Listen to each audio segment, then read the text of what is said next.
Good morning, good afternoon, good evening to everyone. The next WASTELESS WORLD Talks are here with Kevin and Bill and myself.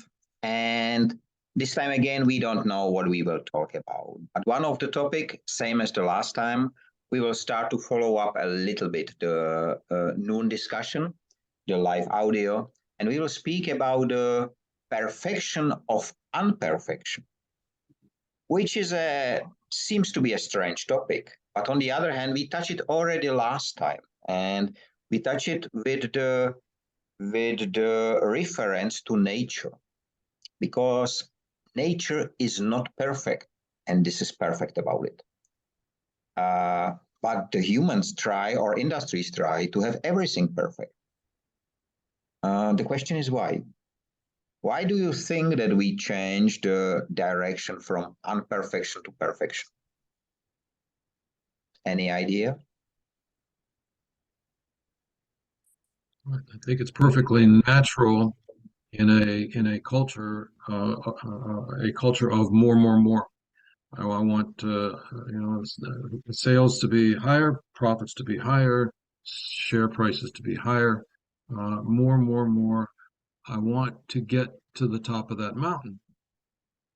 Even though as humans, if we were honest with ourselves, we would know you will never get to the top of that mountain. You will never reach perfection, even though we search for perfection.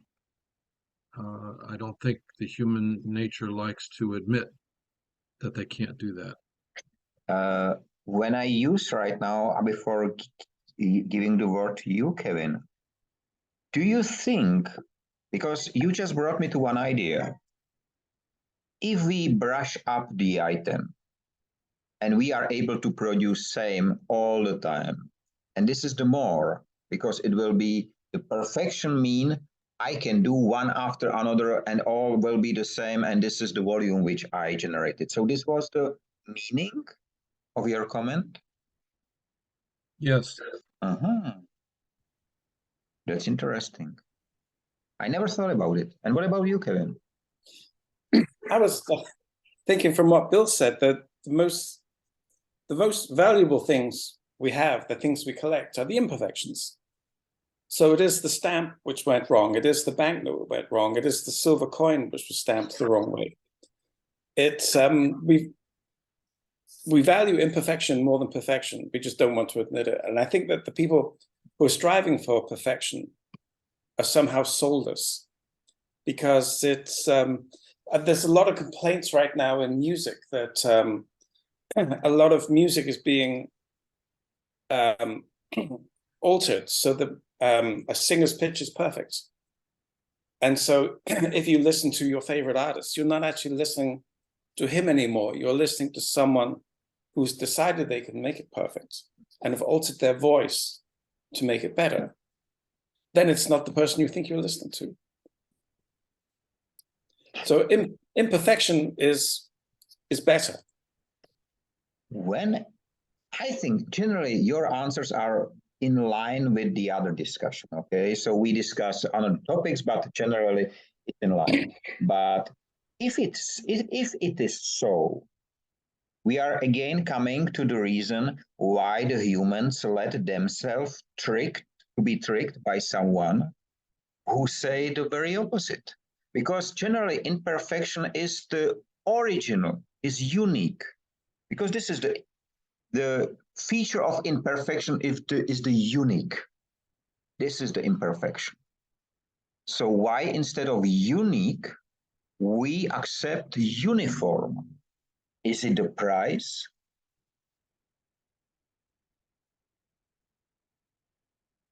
It's the gold standard. If I am a factory and I make 100 widgets every day, I'm going to spend a lot of my time trying to make each one the same. I have standards that I write. I train people. We find the reasons for imperfection and we eliminate them. There are lots of business approaches trying to make things the same. And so that's a mindset that we've gotten into. And I think the scariest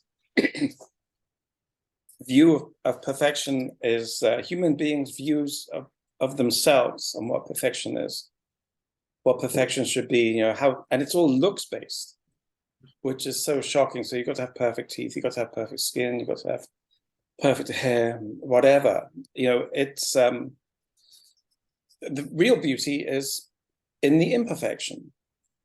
It's I saw a wonderful thing once where someone had analyzed the statue of Nefertiti in the museum in Berlin, and they compared it to Greta Garbo, and the two were almost identical, and it was a kind of formula for beauty, but you could only apply it to very few faces because a lot of faces look a different way. So it was an example of two beautiful women, but not a formula for beauty, because there are millions of different formulas for that.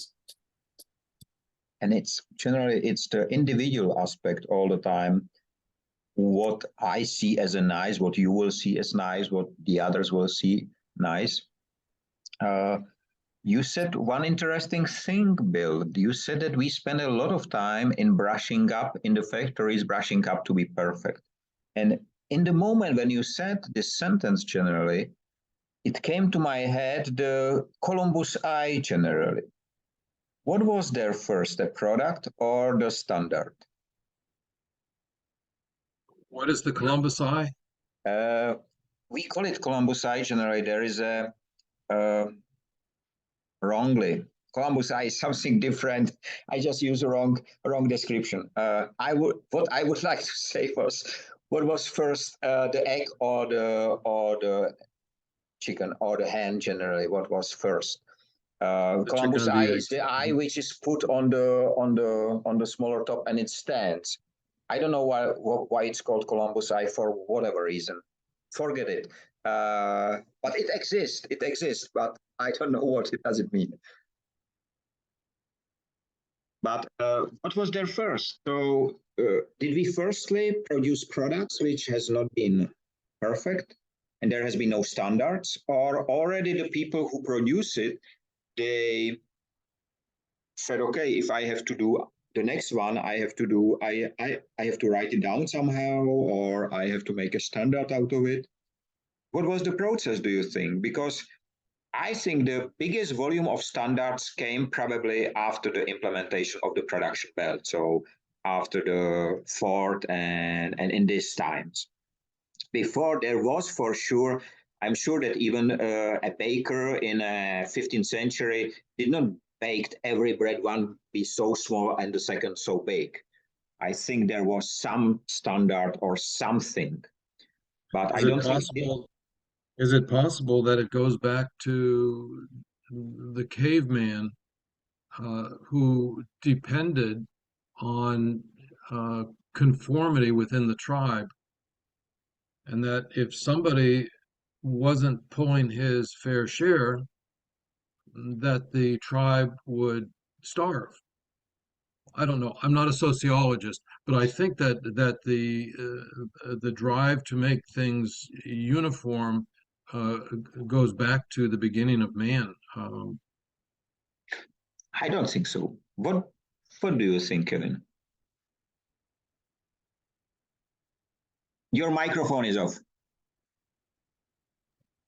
I think that standardization is necessary in a global economy, that's for sure. I mean, things have to go from one place to another, backwards, forwards, all the kind of stuff. So we need to rely upon standards and measurements and compliance and things like that. But that is different to perfection. And that's right. So standards. I sent you yesterday probably the article of this economist from Financial Times.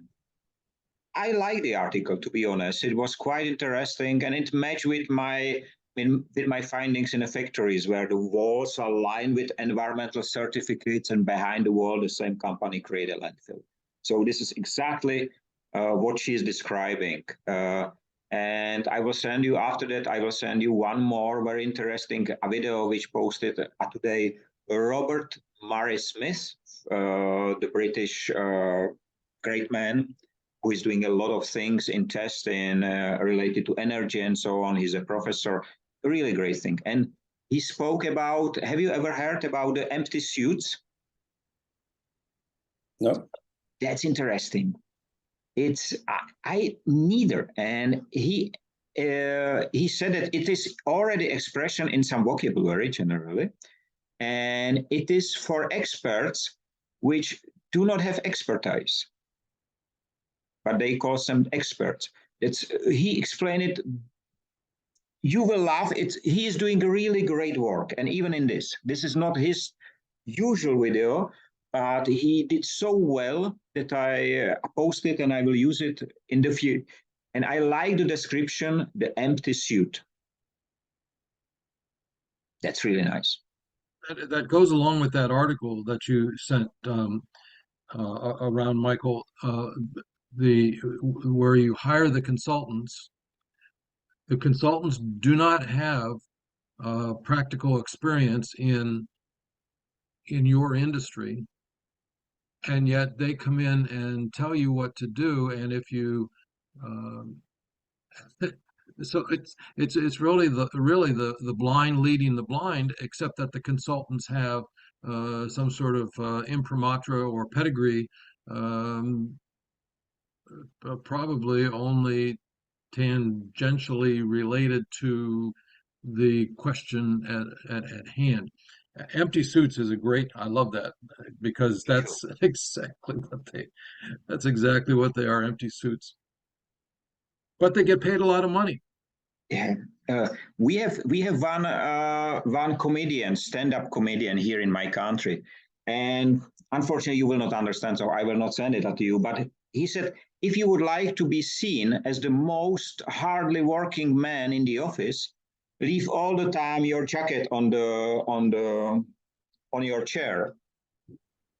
So it looks like you're always there. Yeah, I had a great story from the UK about these consultants coming into a car manufacturer in the days when they used to have them. And this guy was going through all their costs. And he thought that the costs of gearboxes were really expensive to manufacture. So he said, listen, I'm pretty sure we could get these done cheaper in Japan. So they called some Japanese guys over. They came, looked at these gearboxes, and the British company were making them for about £200. And the Japanese looked at them and said, yeah, the cheapest we could do this is £400. And everyone said, well, how so much, for this Japanese efficiency? And the Japanese guy said, yes, but if you made them with round gears, we could make it for £100. So what had happened was that all these experts had missed the fact that the gears weren't properly manufactured. And of course, that wasn't the question the Japanese were asked. It wasn't asked, how do you improve it? They just asked, how much did it cost to make it the same? Right. And that somehow summed up the whole thing about using consultants. And this is why I implemented so-called multi-layer relationship. It's hard for me to pronounce, MLR. And I invented it in Japan generally when I was holding some of my keynotes.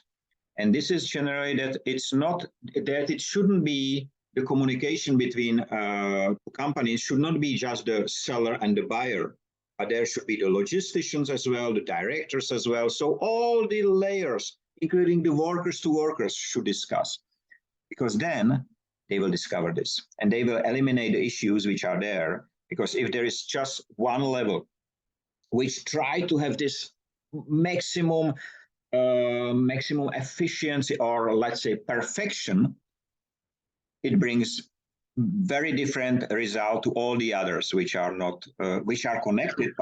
And why do they do that? It's because one person wants to control that relationship for a lot of reasons that are very understandable. But what that person who wants the control does not realize is what you're talking about, the different layers that have to all understand what's happening. So again, that goes back to human ego, or, oh, see, as a salesman, I spent 50 years as a salesman, basically. And one of the first lessons that you learn is control the situation. You're in charge, you control the situation. And it wasn't until later that I began to see that it needs to be a partnership between the seller organization and the buyer organization. And so there needs to be understanding at all levels, and one person cannot be the bridge. On the other hand, it's 5 years or 6 years back, I play with a concept where one logistic manager is managing the supply chain of several companies which are involved in the supply chain.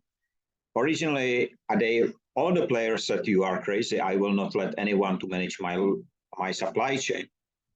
He will be too expensive or so. And I said, no, I pay him half the price. He will never come to work for me. I said, no, you will pay half, he will pay half, he will pay half, and he will pay half. So he will have 200 instead of 100%. And his interest is that the supply chain will be working.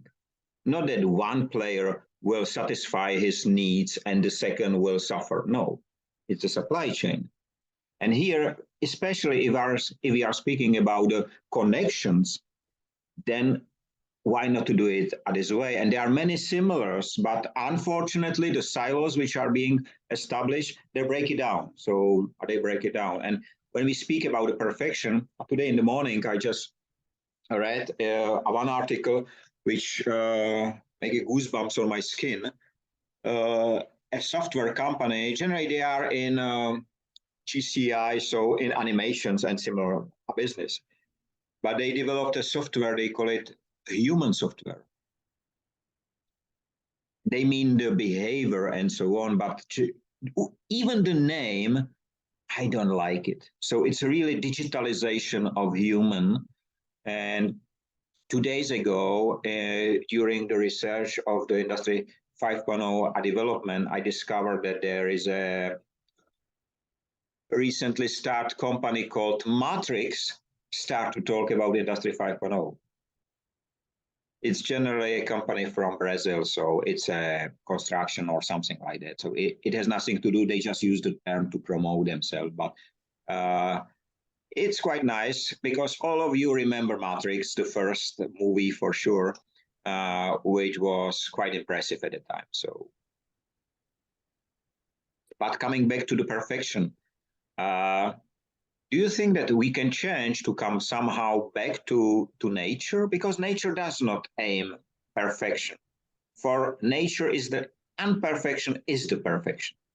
So what do you think? I'm reminded with that question, Michael, I'm reminded of a talk given by somebody in 3D printing.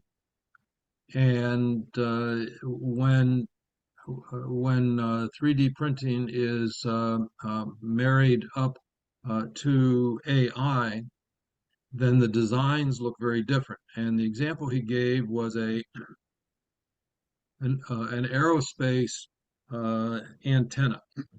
And this is the aerospace antenna, excuse me, that was designed by man, and it had 300 machined parts in it. They gave the same parameters to the AI and asked AI to design this antenna. And AI came up with a single part 3D printed. On the human design, there are right angles and supports, and it looks very cube, like a cube. Everything is square, right angles, and so on. There are no right angles in the AI designed antenna. It looks like the branches on a tree, and so on. So your question can we develop into more nature? I think we already are. I think as AI becomes more involved in our design and our thinking, some parts of it are going to be much more like nature and much fewer right angles. Any comment from you, Kevin? I was just thinking that overall, nature isn't driven by perfection. Nature is, there's a couple of things which drives nature, which drives change. One is the imperfection and mutation and new life forms developing that way. And the other is that if nature was to develop the perfect animal, the perfect species, the perfect beast, that whatever it was that was doing, it could only exist if nothing else ever changed.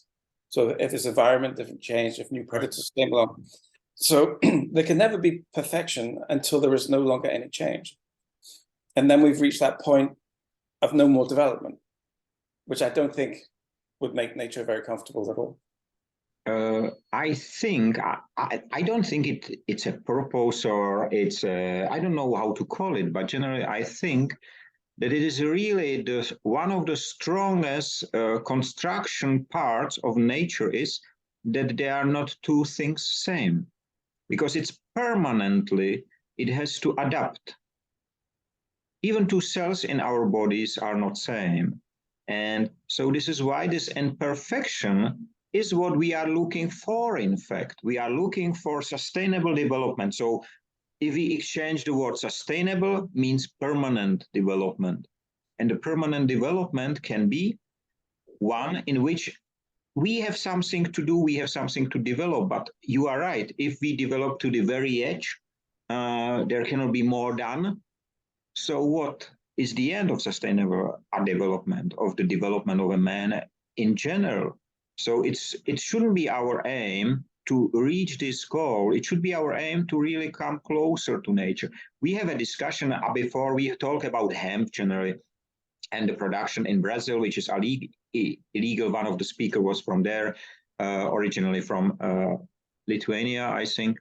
And he said, we would like to really start not because of drugs. We would like to start because of building material out of the stems, because of the clothing, a lot of other things. And when we talk, I yesterday cooked some food, and I bought this inside a package was this stuff. So you cannot read it, but this is a poppy seed recipe book. You know, this is a drug addiction. In many countries, they will probably jail me from this. And this is Dr. Edgar. You see Dr. Edgar, because in my country, poppy seeds are delicious food. We feed children with it because it's really with sugar. It's delicious. And there is a lot of very interesting type of recipes which spoke about. And but coming back to the perfection and imperfection. So the question is, if we discovered right now what is really the key is not to find the final point, but to develop it again and again and again.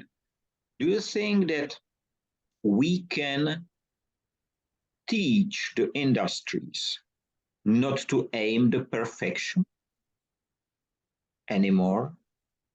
Because, you know, already now exist few examples. They connected to COVID and so on. And the example is in fashion industry, especially in shoes industry generally, that they said that they already started to produce, your shoes will be white, but you will finish it as you wish. So custom made, every single pair will be custom made. And custom made in some way is the imperfection already, because just the basic will be same, but nobody would like to have the basic, so everybody let it make it slightly different. There's a couple of shoe companies in North America.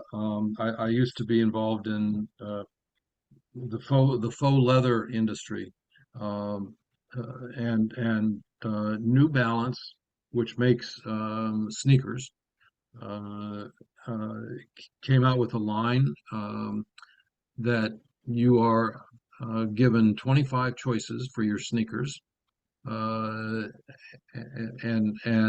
it can be delivered in 2 days, and including you could put your name on it or stripes or whatever customization. So every pair is separate, and even though they were twice the price of a normal sneaker, they put on second shifts at night to handle all of the volume. So in this, we are already feeling that there is a change. The question is, what will be with automotive, with planes? There, yeah. So I don't want to fall into a trap of saying, can we, will it change? And look at that particular question in a vacuum, because while this is changing, everything else is changing. So, for example, the younger generations look at the world, look at life, look at climate and so on very differently, and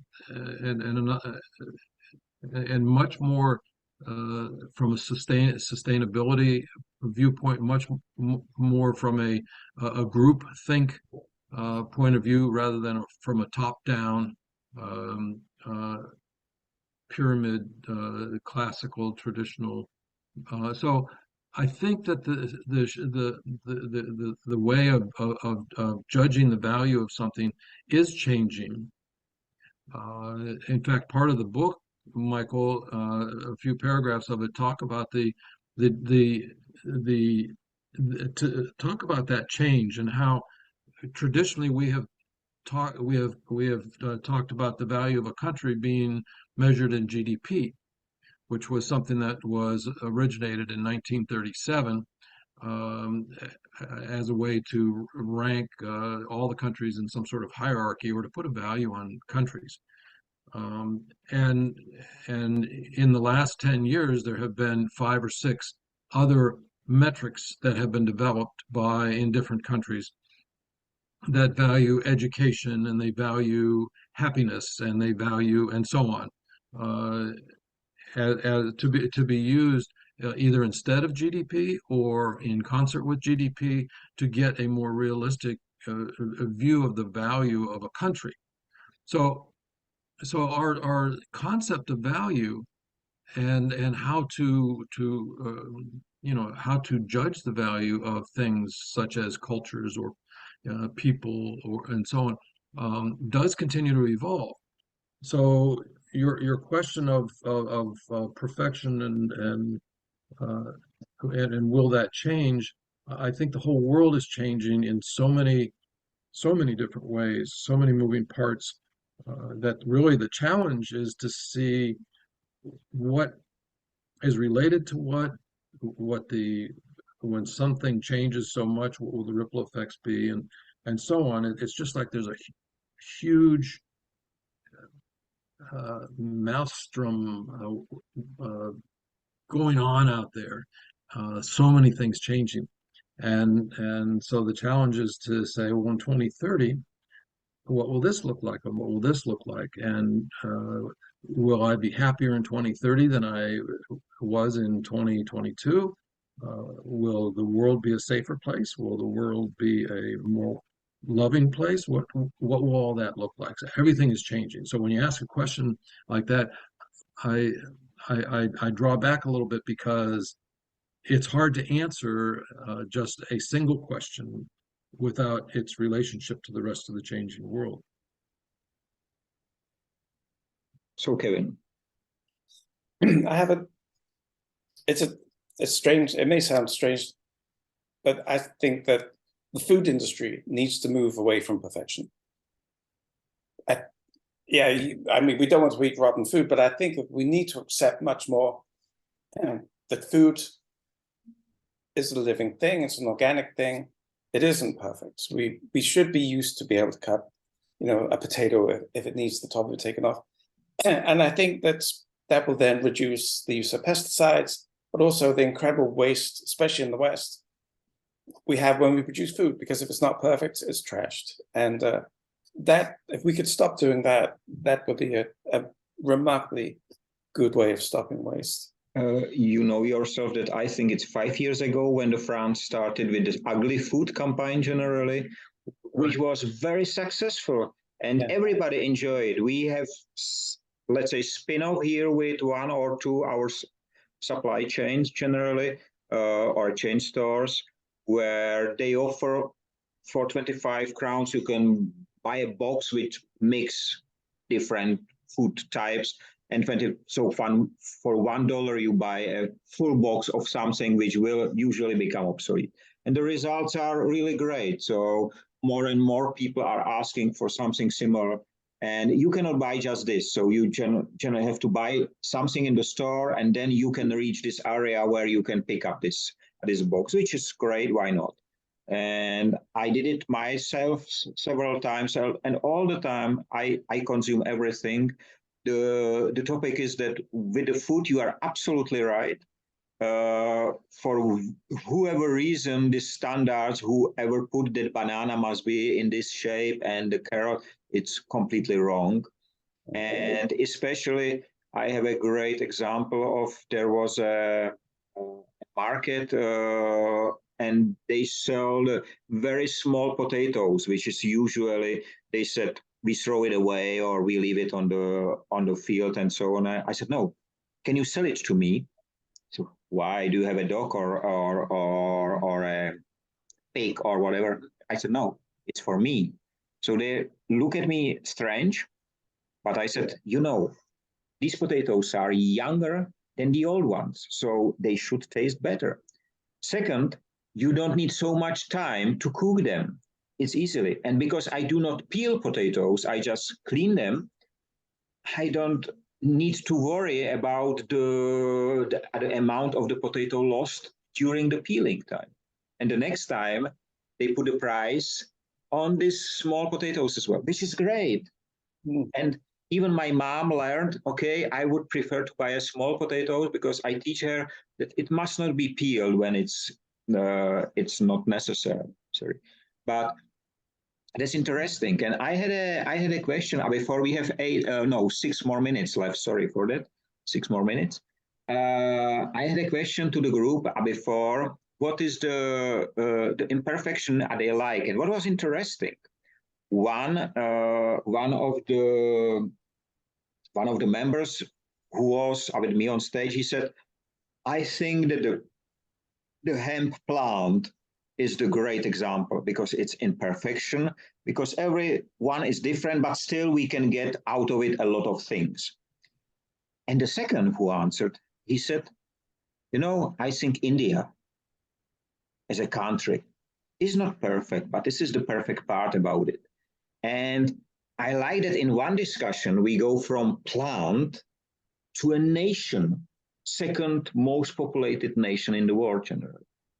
And the people don't see any, of course, there was 1 hour discussion between, but it was so interesting that I think that the imperfection is in some way very similar to the waste, because it's everywhere. So it connects everywhere as well, if you see it in this way.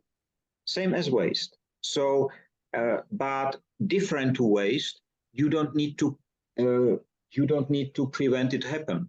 In general, we should aim it, because if we aim it, we reduce the waste. So there is again the connection between. But it was quite interesting. I think one thing, we should change our attitude towards imperfection, because it's tend to be seen negative and it's something we reject. But it should be something that we look forward to and we accept. Yeah.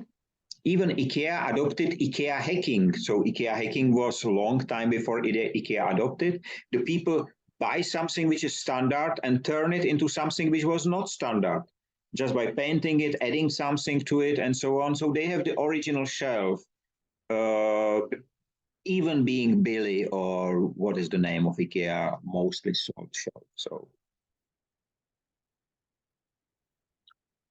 we have today, I'm counting 4 topics that are easily books. They're easily books.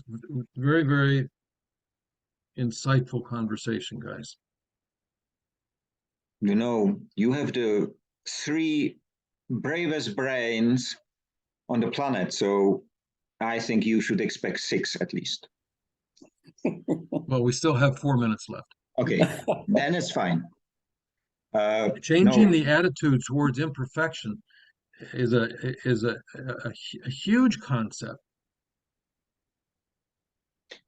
In America, we're oftentimes have been called the land of the immigrant or the melting pot, because there are so many different countries. I suspect it's every country in the world is represented here.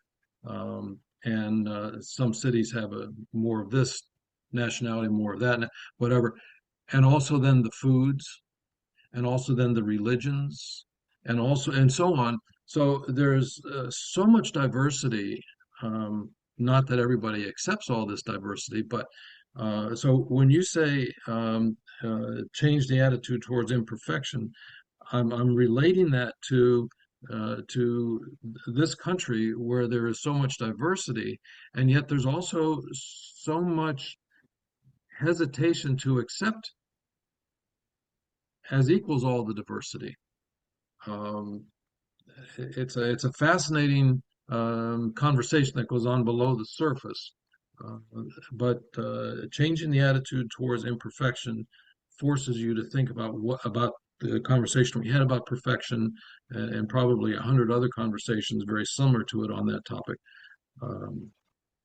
But if we could raise a generation, of kids who embraced imperfection rather than embracing perfection, in looks or in attitudes or in whatever, what would that produce in a country or in a generation?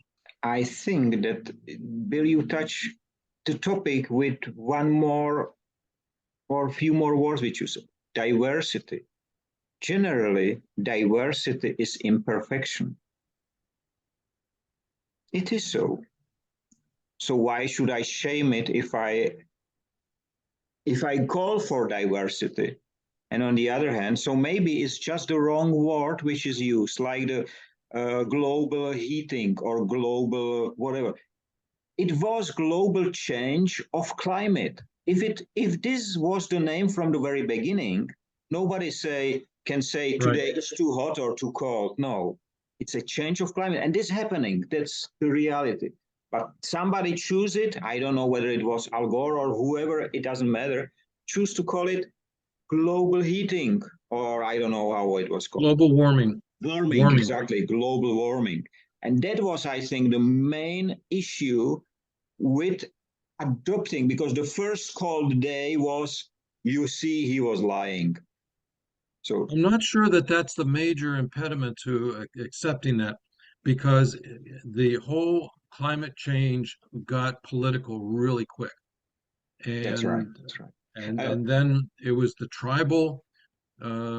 What does your tribal constitution say about global warming? Well, we reject it. What does your global, it's no, that's on our good list. No, that's on our bad list.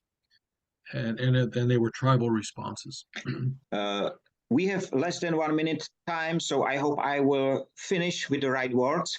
Have a nice time, free of waste and wasting in all its forms. Stay safe and free, and be visible. Because if you get suspended